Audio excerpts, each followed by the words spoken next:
আজ আমি আপনাদের সাথে আলোচনা করছি গোল্ড এই মার্কেটের আগামী 9 থেকে 13 নভেম্বর পর্যন্ত মার্কেটের কি অবস্থা হতে পারে, অর্থাৎ এখানে আপ ডাউন কতটুকু করতে পারে এবং মার্কেট কোন দিকে যেতে পারে।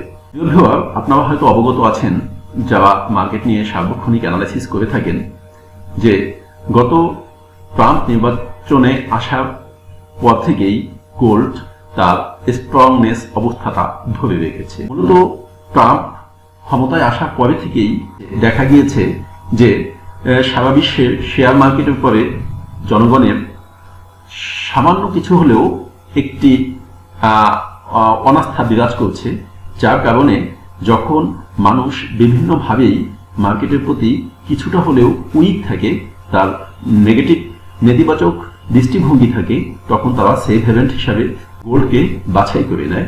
যেমন মার্কেট কেন, সারা বিশ্বের অর্থনৈতিক অবস্থা যেখানে যাক না কেন, আমরা জানি যে গোল্ডের মূল্য বাড়তে থাকবে।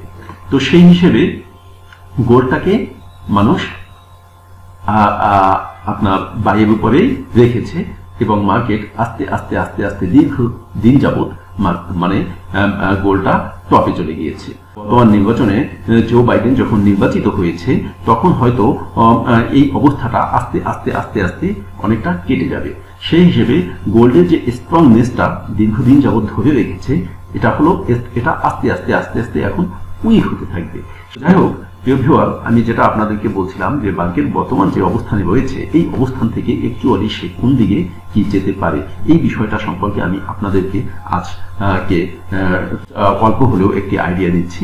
সেটা হলো, আপনারা জানেন যে এখানে আমি যেটা দেখাচ্ছি আপনাদেরকে, আমি যদি একটু এটাকে বড় করে দেখি তাহলে আমরা দেখতে পাবো যে গোল্ড ক্রমে ক্রমে ক্রমে ক্রমে সে আপের দিকে যাচ্ছে। সে দীর্ঘদিন যাবৎ সে আস্তে আস্তে আস্তে আস্তে সে আপ ট্রেন্ডের দিকে রয়েছিল।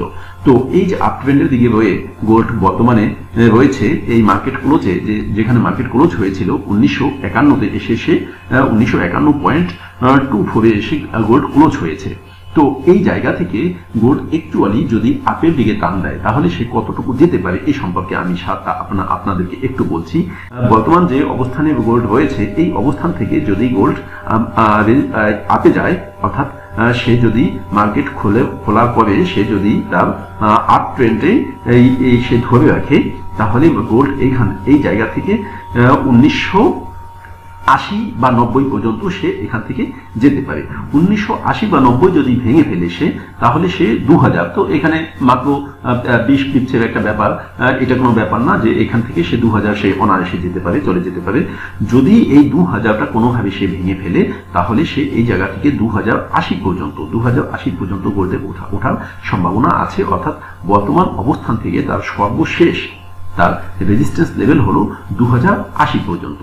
এই 2080 পরে মার্কেট কোনো অবস্থাতেই, বর্তমান এই সপ্তাহের কথা বলবো আমি, কোনো অবস্থাতেই তার এখান থেকে ভাঙার কথা নয়। কিন্তু যদি এই জায়গা থেকে মার্কেট নিচের দিকে নামে, অবশ্যই আমাদের প্রত্যাশা অনুযায়ী মার্কেট এখান থেকে নিচের দিকে আসার সম্ভাবনাটা একটু বেশি রয়েছে। তো সেই হিসেবে নিচের দিকে মার্কেট এখান থেকে প্রথমত আসতে পারে 1900 লেভেল পর্যন্ত, অর্থাৎ মার্কেট এখান থেকে যে পজিশনে আছে এখান থেকে 50 পিস ডাউন এসে চলে যেতে পারে অনায়াসেই। সেই হিসেবে মার্কেট 1900 লেভেল পর্যন্ত আসবে।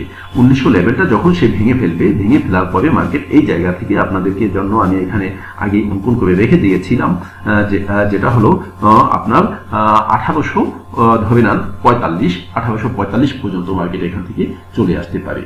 তো 1845 এই লেভেলটাকে যদি মার্কেট ভেঙে ফেলে, অর্থাৎ এই সাপোর্ট লেভেলটাকে যদি মার্কেট ভেঙে ফেলতে পারে কোনোভাবে, সেই ক্ষেত্রে মার্কেট এখান থেকে স্বাভাবিকভাবে অনেক দূরেই নেমে যেতে পারে। যে এখান থেকে মার্কেট প্রথমে যে লেভেলটা তা রয়েছে 1763 বা 60, এই 1763 বা 60টা বা পরবর্তী লেভেল রয়েছে, পরবর্তী লেভেল তার এখান থেকে রয়েছে